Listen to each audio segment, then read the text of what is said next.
నమస్తే, welcome to health zone. ఈ రోజు హెల్త్ జోన్ లో అసలు ఫర్టిలిటీ ఇష్యూస్ ని ఎలా గుర్తించాలి, దీనికి అందుబాటులో ఉన్న లేటెస్ట్ అడ్వాన్స్ ట్రీట్మెంట్ ఏంటి, దీని గురించి వివరించడానికి మనతో ఉన్నారు ప్రముఖ డాక్టర్ శ్రీవాణి గారు, oasis centre for reproductive medicine నుంచి. వారిని అడిగి మరిన్ని విషయాలు తెలుసుకుందాం. హలో డాక్టర్, గుడ్ ఆఫ్టర్నూన్ అండి. హలో అండి, గుడ్ ఆఫ్టర్నూన్. మనం డాక్టర్ గారు ఈ మధ్య ఈ జనరేషన్లో ఎక్కువగా చూస్తున్నాం ఫర్టిలిటీ ఇష్యూస్ కానీ ఇన్ఫర్టిలిటీ ప్రాబ్లమ్స్ అనేవి. అసలు ఈ ఫర్టిలిటీ ఇష్యూస్ అనేవి ఎవరిలో ఎక్కువగా గమనిస్తూ ఉంటాం? ఈ మధ్య కాలంలో అంటే మెయిన్గా మా సెంటర్స్కి ఫర్టిలిటీ ఇష్యూస్ గురించి వచ్చే వాళ్ళలో మేము సాధారణంగా ఎక్కువగా చూసే ఇష్యూస్ కానీ కాజెస్ కనుక మేము చూసినట్టుగా అయితే ఏజ్ అనేది ఎక్కువగా చెప్పుకోవాలండి. ఎందుకంటే ఈ మధ్యకాలం చూస్తున్నాం చాలామంది కొంచెము మ్యారేజ్ అనేది కొంచెం డిలే చేస్తున్నారు.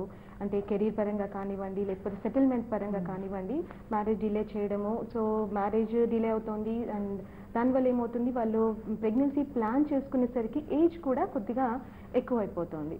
సో ఏజ్ అనేది చాలా ఇంపార్టెంట్ ఫ్యాక్టర్ అండి ఫర్టిలిటీ పరంగా చూసుకున్నట్టుగా అయితే. ఎందుకంటే ఒక ఆడవాళ్ళలో ఏజ్ ఎక్కువ అయిపోతున్న కొద్దీ అండాశయంలో ఎగ్స్ అనేవి తగ్గుతూ వస్తూ ఉంటాయి. సో వాళ్ళు ప్రెగ్నెన్సీ ప్లాన్ చేసుకునేసరికి ఏమవుతుందంటే వాళ్ళ సక్సెస్ రేట్స్ కూడా ఎప్పుడైతే వాళ్ళు ట్రీట్మెంట్కి వెళ్దాము అనుకున్నప్పుడు కూడా సక్సెస్ రేట్స్ అనేవి తగ్గుతాయి అన్నమాట. సో అందుకోసమే మేము యూజువల్గా సజెస్ట్ చేసేది ఏంటంటే కొద్దిగా తొందరగా ప్రెగ్నెన్సీ ప్లాన్ చేసుకోండి అని చెప్తా ఉంటాం. ఫస్ట్ ప్రెగ్నెన్సీ అయితే బిఫోర్ 30 అనేది బెటర్. సో ఫస్ట్ అది ఏజ్ అండి. నెక్స్ట్ మేము చూసినట్టుగా ఏంటంటే కొంచెము ఒబేసిటీ. ఎందుకంటే ఇది సాధారణంగా ఈ మధ్యలో ఏంటంటే కొంచెం లైఫ్ స్టైల్ పరంగా కానివ్వండి అండ్ వర్క్ పరంగా కొంచెం సెడెంటరీ లైఫ్ స్టైల్స్ ఎక్కువగా చూస్తున్నాం. అంటే ఎక్కువ పని చేయకుండా కొంచెం సెడెంటరీ లైఫ్ స్టైల్స్ వల్ల వెయిట్ అనేది పుట్ ఆన్ అవుతూ ఉన్నారు. లేదంటే మన junk foods, food habits, nutritious food ఎక్కువగా తీసుకోకపోవడంతో వెయిట్ పుట్ ఆన్ అవుతా ఉంది. సో వెయిట్ కూడా అది మనకి ఫర్టిలిటీ మీద చాలా ఇంపాక్ట్ చూపిస్తుందండి.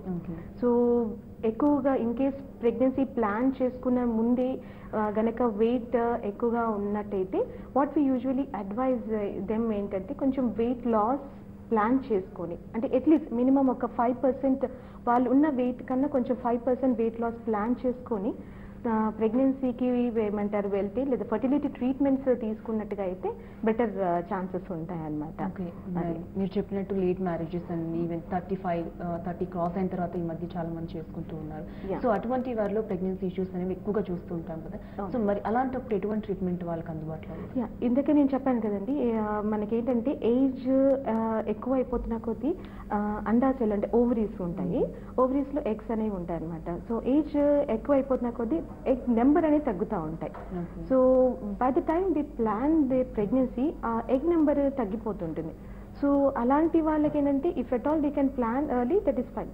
లేదు ఇప్పుడే అనుకోవట్లేదు, లేకపోతే కొంచెం డిలే చేస్తాం, 2 years బ్రేక్ అలా తర్వాత ప్లాన్ చేస్తాము అన్నప్పుడు ఏంటంటే లేటెస్ట్గా ఇప్పుడు చాలా ట్రీట్మెంట్స్ ఉన్నాయండి. అలాంటప్పుడు వాళ్ళకి ఏంటంటే ఇప్పుడు లేటెస్ట్ ట్రీట్మెంట్ ఏంటి అంటే సోషల్ ఎగ్ ఫ్రీజింగ్ అన్నమాట. అంటే వాళ్ళకి మనము అండాశయాలలో ఎగ్స్ ఏవైతే ఉంటాయో వాళ్ళు ఆ ఎగ్స్ని ముందుగానే మనం రిట్రీవ్ చేసి ఫ్రీజ్ చేసి పెడతామన్నమాట.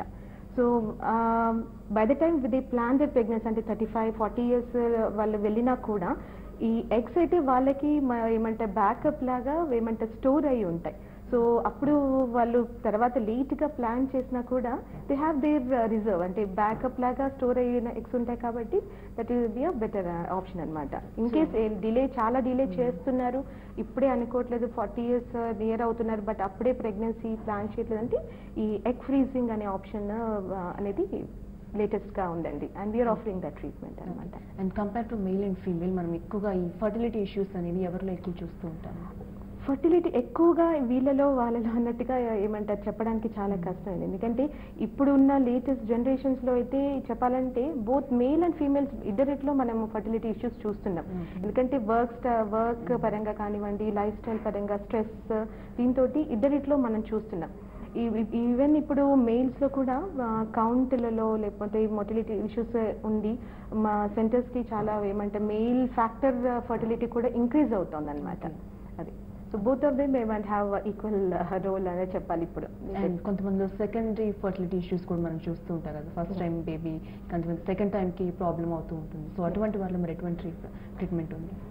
అవునండి, సాధారణంగా చాలా చూస్తాము. ఫస్ట్ ప్రెగ్నెన్సీ ఈజీగా కన్సీవ్ అవుతారు, కానీ సెకండ్ ప్రెగ్నెన్సీ వచ్చేసరికి డిలే అవుతూ ఉంటుంది.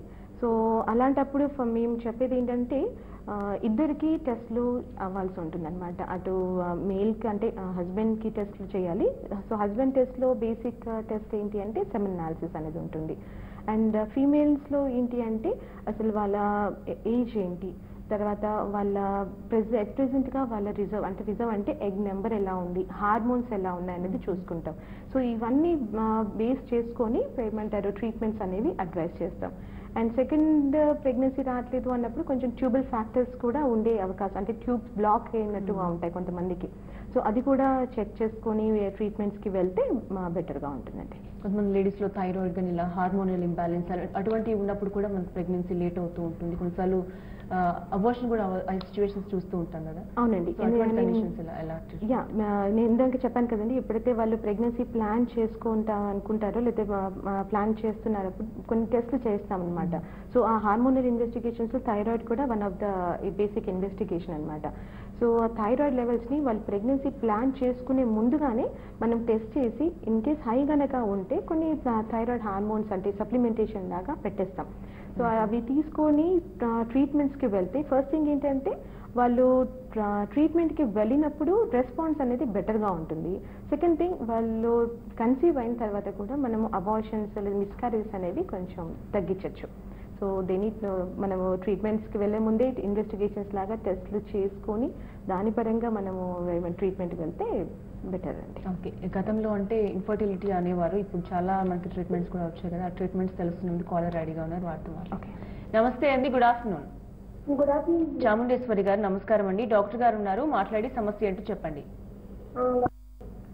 చెప్పండి అమ్మా. నమస్కారం అండి. హలో, చెప్పండి అమ్మా. నమస్కారం అండి. నమస్తే అమ్మా, చెప్పండి. మాకు పెళ్ళై 10 months అవుతుంది. ఓకే, మ్యారేజ్ అయిన 3 months లో ప్రెగ్నెన్సీ వచ్చింది. మ్యారేజ్ అయిన 3 months కి ప్రెగ్నెన్సీ వచ్చిందమ్మా? అవునండి. ఓకే, అయితే అది తర్వాత 3 months కి అబార్షన్ అవుతుంది. ఓకే ఓకే, అబార్షన్ అవుతుంది. మళ్ళీ తర్వాత 3 months కి సైడ్ ట్యూబ్ లో వచ్చింది, ప్రెగ్నెన్సీ వచ్చింది ట్యూబ్ లో. ఏంటమ్మా, మళ్ళీ సెకండ్ టైం మళ్ళీ ప్రెగ్నెన్సీ వచ్చిందా? 3 months కి వచ్చింది మళ్ళీ. ఓకే, అది సైడ్ ట్యూబ్ లో వచ్చింది అన్నారు. ట్యూబ్ లో వచ్చిందా? అవునండి. ఓకే ఓకే, ఆపరేషన్ చేశారు. ట్యూబ్ తీసేశారమ్మా? తీసేశారండి. ఓకే ఓకే, అది దానివల్ల ఏమైనా ప్రాబ్లమ్స్ లేదు సెకండ్ టైం ప్రెగ్నెన్సీ రావడానికి? ఓకే, ఇప్పుడు ఇందాక చెప్పినట్టు ఒక మిస్క్యారేజెస్ అయిందండి, తర్వాత ఇంకొక ప్రెగ్నెన్సీ వచ్చింది, కానీ ట్యూబ్లో ప్రెగ్నెన్సీ వచ్చింది అంటున్నారు. ఇప్పుడు ఏంటంటే నెక్స్ట్ ప్రెగ్నెన్సీ ప్లాన్ చేసుకునే ముందు డెఫినెట్గా ఇంకా సెకండ్ ట్యూబ్ కూడా ఉంటుందమ్మా. సో అది ఆ ట్యూబ్ ఎలా ఉంది, హెల్దీగా ఉందా అనేది కూడా చెక్ చేసుకోవాలి. అండ్ వేరే కారణాలు కూడా ఉంటాయి ప్రెగ్నెన్సీ రాకపోవడానికి, అవి కూడా బేసిక్ ఇన్వెస్టిగేషన్స్ లాగా చేసుకొని ట్యూబ్స్ కూడా అంటే ఇప్పుడు ఏదైతే ట్యూబ్ తీయకుండా ఇంకా ఉన్నదో ఆ ట్యూబ్ కూడా ఎలా ఉంది, హెల్దీగా ఉన్నదా లేదా అనేది చెక్ చేసుకుంటే బెటర్. అండ్ నెక్స్ట్ ప్రెగ్నెన్సీ అంటే పీరియడ్ మిస్ అయ్యింది, ప్రెగ్నెన్సీ పాజిటివ్ వచ్చింది అంటే కొంచెం కేర్ఫుల్గా అంటే మనం ఏమంటారు బీటా హెచ్సిజీ టెస్ట్ అని ఉంటుంది. ఆ బీటా హెచ్సిజీ టెస్ట్ చేసుకొని అది డబ్లింగ్ అవుతుందా చూసుకుంటే ఏంటంటే మనం ముందుగానే ఆ ట్యూబల్ ప్రెగ్నెన్సీ ఏమైనా వచ్చే ఛాన్స్ ఉందా అనేది మనము తెలుసుకోవచ్చండి. నెక్స్ట్ కాలర్ రెడీగా ఉన్నారు, మమతా గారు కడప నుంచి. నమస్తే అండి. నమస్తే అండి. గుడ్ ఆఫ్టర్నూన్ అండి, డాక్టర్ గారు ఉన్నారు, సమస్య ఏంటో చెప్పండి. ఓకే అండి, చెప్పండి అమ్మా. Good afternoon. హలో, చెప్పండి అమ్మా. నాకు ప్రెగ్నెన్సీ ఫస్ట్ మ్యారేజ్ అయిన 9 months అయిందండి. ఓకే, ఫస్ట్ మ్యారేజ్ అయిన 2 months కే వచ్చిందండి ప్రెగ్నెన్సీ. అది మిక్స్డ్ అబార్షన్ అయిపోయింది. ఓకే, ఇంకా తర్వాత ఇంకా రాలేదండి, వస్తుందో రాలేదనేది ఏదో కొంచెం భయంగా ఉంది. ఓకే, ఇప్పుడు మ్యారేజ్ అయ్యి 9 months అవుతోంది కదమ్మా? అవునండి. మళ్ళీ టాన్సిల్స్ అని హాస్పిటల్ చూస్తే దానివల్ల ఏమన్నా ప్రాబ్లమ్స్ ఉంటాయండి? ఏంటమ్మా, ఏంటి? టాన్సిల్స్ ఉన్నాయని చెప్పారండి హాస్పిటల్కి వెళ్ళింటే. ఓకే ఓకే ఓకే, దానివల్ల ప్రాబ్లమ్స్ ఏమైనా ఉంటాయా ప్రెగ్నెన్సీకి సంబంధించి? ఓకే, టాన్సిల్స్ వల్ల ప్రెగ్నెన్సీకి ఏమంటారు ఎటువంటి ఇష్యూస్ ఉండవమ్మా, ఏమంటారు మీరేమి భయపడిన అవసరం లేదు. అయితే ఇప్పుడు ఒక మిస్క్యారేజ్ అయ్యింది కానీ 9 months అంటున్నారు మ్యారేజ్ అయ్యి. సో మీరు ఏంటంటే దగ్గరలో ఉన్న ఏమంటారు ఫర్టిలిటీ స్పెషలిస్ట్ని కలిస్తే అసలు అంటే మళ్ళీ ప్రెగ్నెన్సీ రావడానికి ఏమైనా టెస్ట్లు అవన్నీ కూడా ఒకసారి చూసుకొని దాని పరంగా మీకు సలహాలు కానీ సూచనలు కానీ ఇవ్వడానికి అవుతుంది. అంటే లైక్ బేసిక్గా హస్బెండ్ టెస్ట్, సెమినాలిసిస్, మీవి హార్మోనల్ టెస్ట్లు అవి చూసుకొని వాళ్ళు నెక్స్ట్ అడ్వైస్ చేస్తారు. నెక్స్ట్ కాలర్ పావని గారు, నమస్తే అండి. హలో, నమస్తే మేడం. డాక్టర్ గారు ఉన్నారండి, చెప్పండి. రైట్, కాల్ డిస్కనెక్ట్ అవుతుంది డాక్టర్ గారు. ఇప్పుడు చాలా మంది ఇలాంటి ఫర్టిలిటీ ఇష్యూస్, ఇంతకుముందు ఇన్ఫర్టిలిటీ ప్రాబ్లం అనేవాళ్ళం, అంటే అప్పటికి ఇంకా పిల్లలు లైఫ్ లాంగ్ పుట్టకుండా అలానే ఉండిపోయారు. కానీ ఇప్పుడు ఈ జనరేషన్లో మనకి చాలా, మీరు చెప్పినట్టు చాలా ట్రీట్మెంట్స్ అవైలబుల్లో ఉన్నాయి కదా. సో ఫర్టిలిటీ ఇష్యూస్లో ఆ ట్రీట్మెంట్స్ గురించి చెప్తాం. ఇప్పుడు ఏంటంటే లేటెస్ట్గా ఇప్పుడు ఉన్న జనరేషన్లో మనకి పిల్లలు పుట్టరు లేదు ఇంకా కారు అనడానికి మనకి ఏమంటారు లేదండి. Because we have so many treatments which are available అనమాట. అంటే the technology has improved a lot. So ఎవరికైనా కూడా మనకు ఉన్న ప్రాబ్లమ్కి సొల్యూషన్ అనేది ఉంది. ట్రీట్మెంట్స్ కూడా అదే విధంగా ఉన్నాయి, హైయర్ మోడ్ ఆఫ్ ట్రీట్మెంట్స్ కూడా ఉన్నాయన్నమాట. మా ఫర్టిలిటీ ట్రీట్మెంట్స్ పరంగా చూసుకున్నట్టయితే వీ హ్యావ్ అంటే స్టెప్ బై స్టెప్ వెళ్తామండి. ఇనీషియల్గా అదేంటి వాళ్ళ ఏజ్ పరంగా వాళ్ళకి చేసిన టెస్ట్ల పరంగా ఏంటంటే అన్నీ బాగా ఉన్నప్పుడు, లేకపోతే మ్యారేజ్ అయ్యి జస్ట్ 1-2 years అవుతుంది, అన్ని టెస్ట్లు కరెక్ట్గా ఉన్నాయంటే ఫస్ట్ స్టెప్ ఏముంటుంది అంటే ఓవులేషన్ ఇండక్షన్ అంటాం. సో అందులో ఏంటంటే వాళ్ళకి ఏమంటే ఆడవాళ్ళకి ఎగ్ పెరిగేటట్టు మందులు ఇవ్వడం జరుగుతుంది. ఎగ్స్ పెరుగుతున్నాయని చూసుకుంటాము. అంటే అప్పుడు ఖచ్చితంగా హస్బెండ్ అనాలిసిస్ అంటే కౌంట్ మొటిలిటీ కరెక్ట్గా ఉండాలి. అది ఫస్ట్ స్టెప్ అన్నమాట. ఈ ఓవులేషన్ ఇండక్షన్ సైకిల్స్ మనం ఒక 4 to 6 cycles అంటే వాళ్ళు తీసుకున్నారు అయినా కూడా కన్సీవ్ అవ్వలేదు అన్నప్పుడు ఏంటంటే నెక్స్ట్ స్టెప్ ఏముంటుంది అంటే ఐయుఐస్. సో ఐయుఐస్ ఏంటి అంటే ఇందులో కూడా సేమ్ మనము ఆడవాళ్ళకి అండాశయాలలో అండం పెరిగేటట్టు మందులు ఇవ్వడం జరుగుతుంది. అండం విడుదలైన టైంలో భర్త యొక్క కణాలని డైరెక్ట్గా గర్భసంచిలోకి ఇన్సెమినేషన్ చేస్తామన్నమాట. సో ఈ ఐయుఐస్ కూడా మనము ఒక 3 to 4 cycles వరకే చేయడానికి. నెక్స్ట్ కాలర్ రెడీగా ఉన్నారు, సుధాకర్ గారు మదనపల్లి నుంచి. నమస్తే అండి. నమస్తే మేడం. సుధాకర్ గారు, డాక్టర్ గారు ఉన్నారండి, సమస్య ఏంటో చెప్పండి. ఫస్ట్ ప్రెగ్నెన్సీ బాబు పుట్టి 10 years మేడం, బాబుకి ఇప్పుడు ఏజ్. ఓకే. సెకండ్ ప్రెగ్నెన్సీ వచ్చి 3 years, సారీ సెకండ్ ప్రెగ్నెన్సీ కూడా బాబు పుట్టి చనిపోయినాడు. మామూలుగా ప్రెగ్నెన్సీ అంటే ఉమ్మనీరు తాగేసి చనిపోయినాడు. లోపల కడుపులో చనిపోతే డాక్టర్లు తీసేశారు మేడం. ఓకే ఓకే అండి. ఎన్నో నెలది ఏమంటారు తీసేశారండి రెండోసారి? అవును మేడం. ఎన్నో నెలదండి మేడం? అది రెండోసారి ప్రెగ్నెన్సీ ఎన్నో నెలది తీసేశారండి? అంటే 9 months అయింది మేడం. ఇంకా 9 months అయిన తర్వాతనే ఆ బాబుకి పెయిన్ స్టార్ట్ అయితే హాస్పిటల్ తీసుకెళ్తే ఉమ్మనీరు తాగేసానికి బాబు బేబీ చనిపోయిన తీసేశారు మేడం. ఓకే. దాని తర్వాత 3 years గ్యాప్ ఇచ్చాను మేడం. అంటే నేను అవుట్ ఆఫ్ కంట్రీ వెళ్ళిపోయాను బయట. సో దాని తర్వాత వచ్చిన తర్వాత ఒక 2 years తర్వాత మళ్ళీ ప్రెగ్నెన్సీ అనేది టర్న్ అయింది మేడం. 3 months వరకు ఉంది. ఓకే. సరే ప్రెగ్నెన్సీ అయింది, ఓకే. డాక్టర్ దగ్గర టెస్ట్ వెళ్తే కన్సీవ్ అని చెప్పి టాబ్లెట్స్ అవి ఇచ్చారు మేడం. ఓకే అండి. ఓకే. సో కన్సీవ్ అయిన హ్యాపీనెస్ తోటి ఇంటికి వచ్చి టాబ్లెట్ నైట్ ఈవినింగ్ వేసుకున్నాము, మార్నింగ్ అంతా అబార్షన్ అయిపోయింది.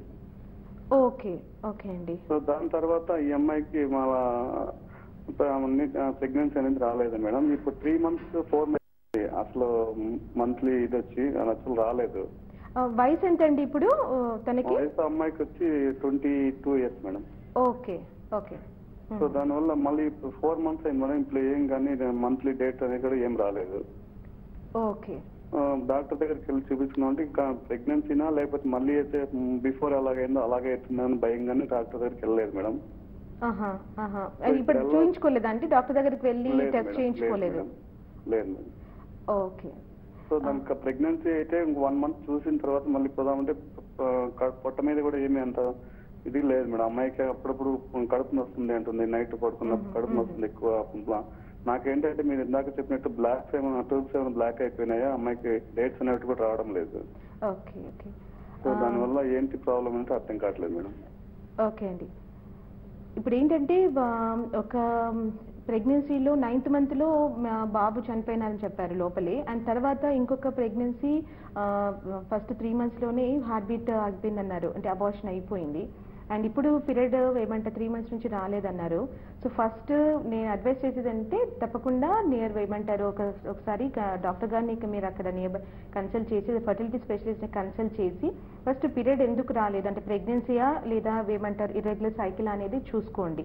సో అది మనం రూల్ అవుట్ చేసుకోవాలండి. ఎందుకంటే ప్రెగ్నెన్సీ కనుక ఉంటే మనము అసలు ఎక్కడ ఉంది అంటే యూట్రస్లో ఉందా పక్కన ఉందా ఇవన్నీ కూడా వాళ్ళు చూసుకుంటారు. ఇన్ కేస్ ప్రెగ్నెన్సీ లేదు కానీ పీరియడ్స్ రావట్లేదు అంటే మనకి ఏంటంటే యూజువల్గా మేము సస్పెక్ట్ చేసేది అనుకోవడం ఏంటంటే ఇర్రెగ్యులర్ పీరియడ్స్ అంటే కొంచెం పాలిసిస్టిక్ ఓవరీస్ ఉంటాయన్నమాట. అందులో మనకి పీరియడ్స్ అనేవి ఇర్రెగ్యులర్ అవుతూ ఉంటాయి. సో అలా ఏమైనా ఉందా అనేది స్కాన్ అనేది చేస్తారు, హార్మోనల్ టెస్ట్లు అవన్నీ ఉంటాయి అవి కూడా చేస్తారు. అది చూసుకొని నెక్స్ట్ మీకు అడ్వైజ్ ఇవ్వడం జరుగుతుంది. సెకండ్ థింగ్ ఇక్కడ ఏంటి అంటే మీకు ప్రెగ్నెన్సీ వస్తుంది కానీ అది ప్రెగ్నెన్సీ కంటిన్యూ అవ్వట్లేదు అంటే ఒకటి 9th month లోపల బాబు చనిపోయిన ఇంకొకటి మిస్కారేజ్. సో ఇలాంటి ఇష్యూస్లో మేము కొంచెం వేరే ఎక్స్ట్రా ఇన్వెస్టిగేషన్స్ అనేవి చేస్తాం. అవి ఏంటంటే కొన్ని యాంటీబాడీస్ అనమాట, యాంటీఫాస్ఫోలిపిడ్ యాంటీబాడీస్ అనేవి స్క్రీనింగ్ అనేది ఉంటుందండి. సో మీరు కనుక నియర్ బై అదేంటి ఫర్టిలిటీ స్పెషలిస్ట్ కలిస్తే మీకు అవన్నీ అడ్వైస్ చేయడం అనేది జరుగుతుంది. So that in case pregnancy next వచ్చినప్పుడు మనము వేరే అంటే ప్రెగ్నెన్సీ కంటిన్యూ చేయడానికి టాబ్లెట్స్ ఇవ్వడంతో పాటుగా ఇలాంటి కండిషన్స్ అంటే ఏమైనా యాంటీబాడీస్ అవన్నీ డిటెక్ట్ అవుతే కొన్ని వేరే టాబ్లెట్స్ ఉంటాయన్నమాట మన ప్రెగ్నెన్సీలో ఇస్తాం. దానివల్ల మనకి ఏమంటే 9th month వరకు కూడా ప్రెగ్నెన్సీ కంటిన్యూ అవ్వడము అండ్ డెలివరీ వరకు కూడా వెళ్ళడం అనేది జరుగుతుందండి. We can prevent all those things. Okay doctor, and ovulation injection of IVF తర్వాత అప్పుడు కూడా మనకి ఇంకా కన్సీవ్ అవ్వకపోతే నెక్స్ట్ ఏంటి? నెక్స్ట్ స్టెప్ అది నేను ఏమంటే సెకండ్ స్టెప్ మనకి IUIs అండి.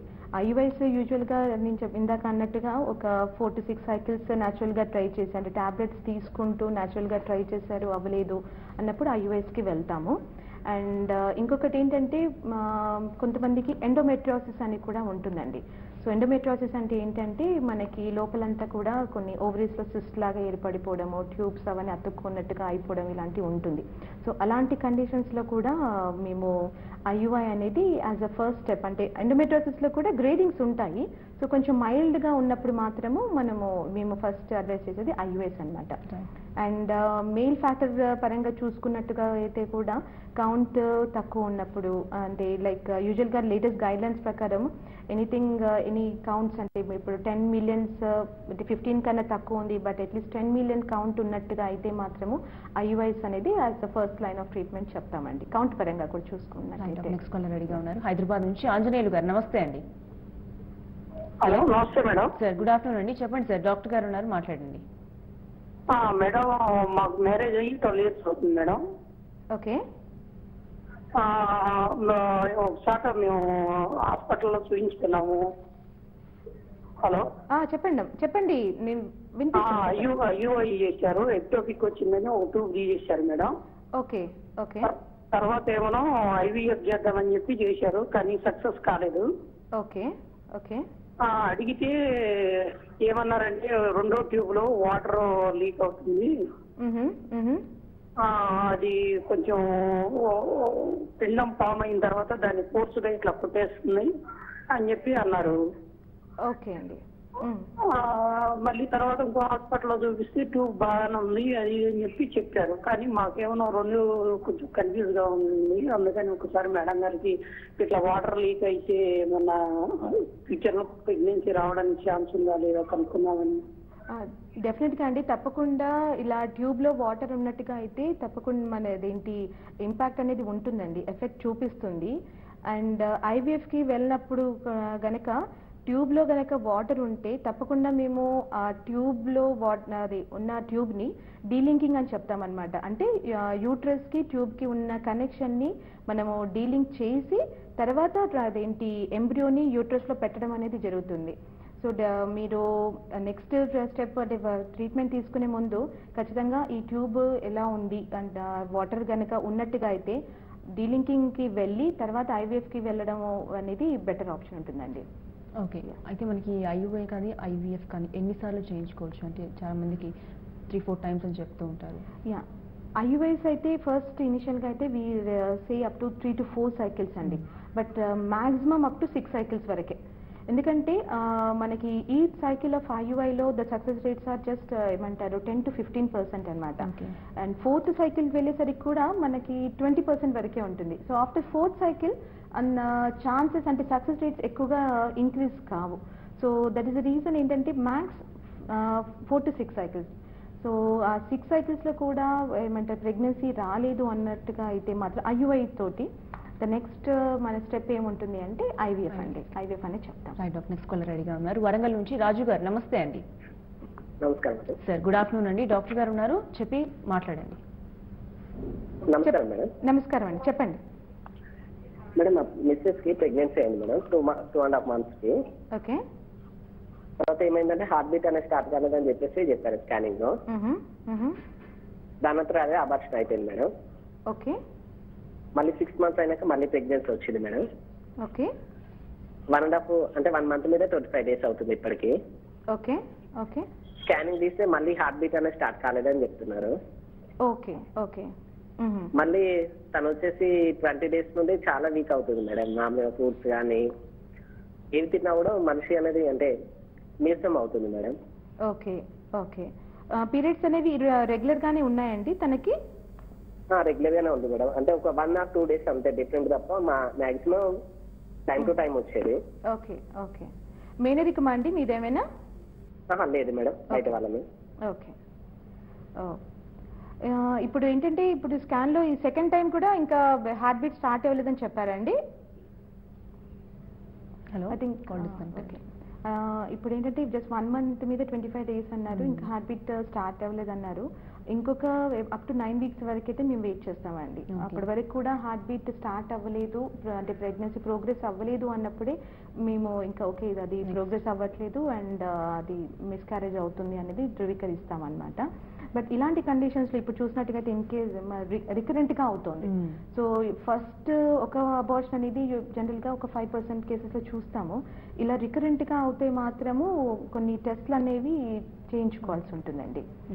నెక్స్ట్ కాలర్ రెడీగా ఉన్నారు. గీతా గారు, నమస్తే అండి. నమస్తే అండి. నమస్తే అండి, డాక్టర్ గారు ఉన్నారు, మాట్లాడండి. నాకు మ్యారేజ్ 3 years అయిందండి. ఓకే. ఇంకా కన్సీవ్ అవ్వలేదు.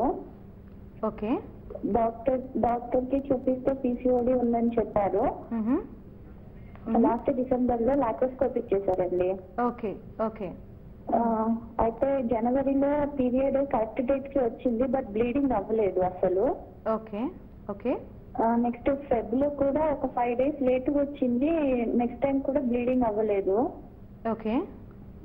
మా డాక్టర్ కి చెప్తేనేమో డాక్టర్ అన్నారు సర్జరీ అయి 2 months కదా అవుతుంది, రెగ్యులర్ అవ్వడానికి ఒక 3-4 months టైం తీసుకుంటది, ప్రాబ్లం లేదు అని చెప్పారు.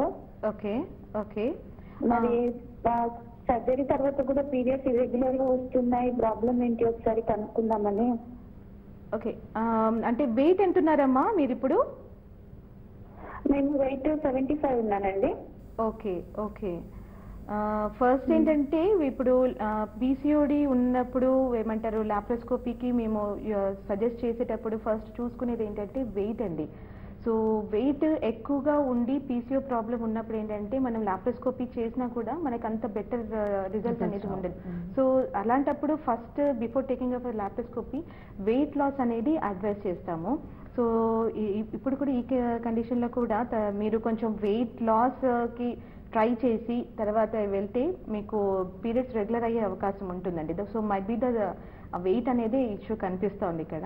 అండ్ వేరే హార్మోన్స్ అనేవి కూడా ఒకసారి చెక్ చేసుకోండి అమ్మా. సో అవి హార్మోన్స్ కూడా ఏమైనా ఇంబ్యాలెన్స్ ఉంటే మాత్రము దాన్ని మీరు ఎగ్ పెరగడానికి ఓవులేషన్ ఇండక్షన్ ట్రీట్మెంట్స్ కనుక తీసుకుంటే తొందరగా ప్రెగ్నెన్సీ వచ్చే అవకాశం ఉంటుంది. But even before going for the treatments weight loss ప్రోగ్రామ్కి వెళ్ళి వెయిట్ తగ్గిన తర్వాత వెళ్తేనే బెటర్ ఛాన్సెస్ ఉంటాయి. Right doctor, next caller Palakollu నుంచి లక్ష్మి గారు, నమస్తే అండి. హలో, రైట్ కాల్ డిస్కనెక్ట్ అయిపోయింది డాక్టర్ గారు. మనకి ఇంకా ఎప్పుడు అన్ని 50-50 ఛాన్సెస్ కాకుండా ఇన్ఫర్టిలిటీ ఇష్యూస్లో కంప్లీట్గా 100% రిజల్ట్ వచ్చే ట్రీట్మెంట్ ఉంది? 100% అనేది ఎక్కడ ఉండదండి. బికాజ్ ఏ ట్రీట్మెంట్స్లో అయినా కూడా మేము 100% చెప్పడం అనేది జరగదు. ఈవెన్ IVFకి వెళ్ళినా కూడా the chances are worldwide కూడా 40 to 50% వరకే అనమాట. బికాజ్ ఏమంటారు 100% గ్యారంటీ ఇవ్వడం అనేది జరగదు. సో దట్స్ రీజన్ ఏంటంటే కపుల్ ఎప్పుడైనా కూడా IVF ట్రీట్మెంట్స్కి వెళ్ళినప్పుడు కూడా మేము ముందుగానే కౌన్సిలింగ్ అనేది వాళ్ళకి ఇస్తూ ఉంటాము. So that what to expect out of that అనేది కూడా వాళ్ళకి తెలుస్తూ ఉంటుంది. ఓకే, సో ప్రెసెంట్ ఎక్కువ ఏ రకమైన ట్రీట్మెంట్ మీరు అందిస్తూ ఉన్నారు? అంటే ఎక్కువగా అన్నట్టు కదండి, it depends upon condition to అంటే కపుల్ కండిషన్స్ బట్టి ఇష్యూస్ బట్టి ఏమంటారు వెళ్తూ ఉంటాం. సో ఏంటంటే ఇప్పటిదాకా మనం చెప్పుకున్నట్టుగా ఏమంటారు ఓవులేషన్ ఇండక్షన్ అనేది ఫస్ట్ స్టెప్, అది కాకపోతే నెక్స్ట్ స్టెప్ అనేది ఐయుఐస్తో కూడా ప్రెగ్నెన్సీ రావటం లేదు అన్నప్పుడు ఏంటంటే తన థర్డ్ స్టెప్ అనేది మనకి IVF అన్నమాట. సో IVF కూడా ఎవరికి అంటే ఇండికేషన్స్ ఎవరికి చేయాలి, లేకపోతే ఐడియల్ ట్రీట్మెంట్స్ ఏంటి అంటే ఎల్డర్లీ అంటే ఏజ్ ఎక్కువ అవుతున్న వాళ్ళకి. సో ఎందుకంటే ఇందాక చెప్పినట్టుగా ఏజ్ ఎక్కువైపోతున్నప్పుడు మనకి అండాశయంలో ఎగ్స్ తగ్గుతూ ఉంటాయి. సో వాళ్ళకి ఏంటంటే the chances of pregnancy would be better అనమాట. తొందరగా IVFకి వెళ్ళి ట్రీట్మెంట్ తీసుకుంటే సక్సెస్ రేట్స్ అనేవి బెటర్గా ఉంటాయి. అండ్ మనకి స్టార్టింగ్ చెప్పాడు ఎగ్ ఫ్రీజింగ్ అని లేటెస్ట్ గా అది ఏంటంటే మనకి ఏంటంటే ఎగ్స్ కూడా మన ఫ్రీజ్ చేసి, సో దాంట్లో మనం ఎంతవరకు చూడొచ్చు సక్సెస్ రేట్ అనేది? ఎగ్ ఫ్రీజింగ్ అనేది ఇప్పుడు వాళ్ళకి ఆప్షన్, ఎగ్స్ లేటర్ వాళ్ళు ఫ్యూచర్లో ప్లాన్ చేసుకుని తగ్గిపోతాయి కాబట్టి ముందుగానే వాళ్ళకి ఎగ్స్ అనేవి వాళ్ళు స్టోర్ చేసి పెట్టుకుంటారు. సో జనరల్ పబ్లిక్లో ఎలా అయితే మనము సక్సెస్ రేట్ చూస్తామో 40 to 50% సేమ్ ఛాన్సెస్ అనేవి ఉంటాయి అలాగా ఎగ్ ఫ్రీజింగ్కి వెళ్ళినా కూడా. ఓకే రైట్ డాక్టర్, ఫైనల్గా చెప్పండి, ఇటువంటి ఫర్టిలిటీ ఇష్యూస్ ఫేస్ చేయకుండా ఉంటే ఎటువంటి prevention is better than cure అంటూ ఉంటారు కదా, సో ఎటువంటి జాగ్రత్తలు తీసుకోవాలి? డెఫినెట్గా అండి. ఏంటంటే ఫస్ట్ అండ్ ఫార్మోస్ట్ థింగ్ ఏమంటారు ఫర్టిలిటీ ప్లాన్ చేసుకుంటున్న వాళ్ళకి ఏంటంటే వెయిట్ కనుక ఎక్కువ ఉన్నట్టుగా అయితే వెయిట్ తగ్గడం అనేది ప్లాన్ చేసుకోవాలి. And life style in case కొంచెము సెడెంటరీ లైఫ్ స్టైల్స్ అట్లా లీడ్ చేస్తున్నట్టుగా అయితే కొంచెం యాక్టివిటీ అనేది అంటే ఎక్సర్సైజ్ డైట్ అనేవి ఏమంటారు పాటించడము, వెయిట్ తగ్గడం అనేది చూసుకోవాలి. అండ్ ఏజ్ కూడా మనం ముందు చెప్పాం కాబట్టి if at all they are planning a pregnancy bit more ఏమంటారు అగ్రెసివ్ అంటే in the sense plan ahead అనమాట. మరి ఏజ్ ఎక్కువ అయిపోయిన తర్వాత మళ్ళీ సక్సెస్ రేట్స్ తగ్గుతున్నాయి కాబట్టి ముందుగానే ప్లాన్ చేసుకోవడం అనేది చేయాలి. ఇలా చేసుకుంటే దే హ్యావ్ మరో కాలర్ రెడీగా ఉన్నారు హిమాచల్ ప్రదేశ్ నుంచి. నరేందర్ గారు నమస్తే అండి. నమస్కారం మేడం. సార్ గుడ్ ఆఫ్టర్నూన్ అండి, డాక్టర్ గారు ఉన్నారు, చెప్పండి. మేడం మేము హిమాచల్ నుంచి మాట్లాడుతున్నాం మేడం. నమస్తే, చెప్పండి మేడం. మా వైఫ్ మేడం 19 సంవత్సరాలు మేడం. మీకు ఏంటండి? మా వైఫ్కు మేడం 19 సంవత్సరాలు మేడం. ఓకే మేడం మా మ్యారేజ్ మేడం 2015లో అయింది మేడం. ఓకే. అంటే ఒకసారి ప్రెగ్నెంట్ అయింది మేడం. ప్రెగ్నెంట్ అయ్యి 3 నెలలు ఉండి అంటే అనంతకాలే పడిపోయింది మేడం. ఓకే, ప్రెగ్నెన్సీ వచ్చిన తర్వాత మిస్క్యారేజ్ అయిపోయిందండి? మిస్క్యారేజ్ ఒకసారి అయిందండి. మళ్ళీ నెక్స్ట్ ఒక 3 months 4 months తర్వాత మళ్ళీ ఒకసారి అయిందండి. ఓకే. మళ్ళీ అది పెండం తిరగలే అని చెప్పి డాక్టర్ ఏమన్నదంటే టాబ్లెట్ ఇచ్చి టాబ్లెట్ ఇచ్చి డాక్టర్ చేసిందండి. అయితే ఇప్పుడు డేట్ కరెక్ట్ అయితే కరెక్ట్ డేట్ అయితే లేదు. 2 నెలలు 3 నెలలు అలా డేట్ అవుతుంది అట్లా. Okay problem madam. అదే ఇందాక అన్నట్టు అంటే కొంచెం ముందు కండిషన్ కూడా ఇలాగే ఉండేదండి ముందు కాలర్ వాళ్ళకు కూడా. ఒకటి ఇష్యూ ఏంటంటే ఇప్పుడు పీరియడ్స్ ఇర్రెగ్యులర్గా ఉన్నాయని, అండ్ సెకండ్ ఇష్యూ ఏంటంటే రిపీటెడ్గా మిస్క్యారేజెస్ అవుతున్నాయి. ఇర్రెగ్యులర్ పీరియడ్స్ ఉన్నాయి అంటే ఏంటంటే కొంచెం ఏమంటారు PCOD ప్రాబ్లం ఉందా అనేది అనుకుంటాము. సో స్కాన్ చేయించుకోవడము, హార్మోనల్ టెస్ట్ చేయించుకొని దాని పరంగా ట్రీట్మెంట్ తీసుకోవచ్చు. బట్ రిపీటెడ్గా అబార్షన్స్ అవుతున్నాయి, మిస్క్యారేజ్ అవుతున్నాయి కాబట్టి ముందుగా అన్నట్టుగా కొన్ని యాంటీబాడీ టెస్టింగ్ అనేది అవసరం అండి. అండ్ సెకండ్ థింగ్ ఏంటంటే క్యారోటైపింగ్ అంటాం, జెనెటిక్ టెస్టింగ్ అంటే ఇద్దరు పేరెంట్స్ది వైఫ్ అండ్ హస్బెండ్ది జెనెటిక్ టెస్టింగ్ అనేది అడ్వైస్ చేస్తాం. ఎందుకంటే పేరెంట్స్లో ఏమైనా జెనెటిక్ ఇష్యూ కనుక ఉంటే అదే సేమ్ ఏమంటారు పిల్లలకి ట్రాన్స్మిట్ అవుతుంది. సో అలా ట్రాన్స్మిట్ అయినప్పుడు ఏమవుతుంది, మళ్ళీ పిండం పెరగకపోవడము, ఒక స్టేజ్కి వచ్చి ఆగిపోవడం, హార్ట్ బీట్ ఆగిపోవడం అనేది జరుగుతూ ఉంటాయి. సో ఇలాంటప్పుడే మేము క్యారోటైపింగ్ అంటాం, జెనెటిక్ టెస్టింగ్ అనేది అడ్వైస్ చేస్తాము. అండ్ అదర్ కండిషన్స్ ఏంటంటే మరి అబార్షన్స్ రిపీటెడ్గా అవుతున్నాయి కాబట్టి మరి యూట్రస్లో ఏమైనా ప్రాబ్లమ్స్ ఏమైనా ఉన్నాయా అంటే అనామలీస్ అంటాం. కొన్ని యూట్రస్ కొంతమందికి ఇట్లా షేప్ ఆల్టర్ అవుతుంటుంది, అబ్నార్మల్గా ఉంటుంది, అంటే చీలినట్టుగా ఉండడము, లేదంటే బైకార్నియట్ యూట్రస్ అంటాము. అండ్ సెకండ్ థింగ్ ఏంటంటే ఏమైనా సెప్టమ్ ఉంటుంది, అంటే గోడలాగా మధ్యలో ఉంటుంది. ఇలాంటి కండిషన్స్లో కూడా పిండం మంచిగా ఏర్పడ్డా కూడా అబార్షన్స్ అనేవి ఏమంటే మిస్క్యారేజ్ అనేవి అవుతుంటాయి. సో అన్ని టెస్ట్లు చేసుకొని ఏమంటే ట్రీట్మెంట్ ప్లాన్ చేసుకుంటే ప్రెగ్నెన్సీ ఏమంటే కంటిన్యూ అయ్యే ఛాన్సెస్ ఎక్కువ ఉంటాయి. Right doctor, thank you so much మా స్టూడియోకి వచ్చి ఇన్ఫర్టిలిటీ ఇష్యూస్ గురించి వివరించారు. థ్యాంక్ యూ వెరీ మచ్ అండి. చూసారు కదండి, ఇది వాళ్ళ హెల్త్ జోన్. రేపటి హెల్త్ జోన్లో మరో అంశంతో మళ్ళీ కలుద్దాం. నమస్తే.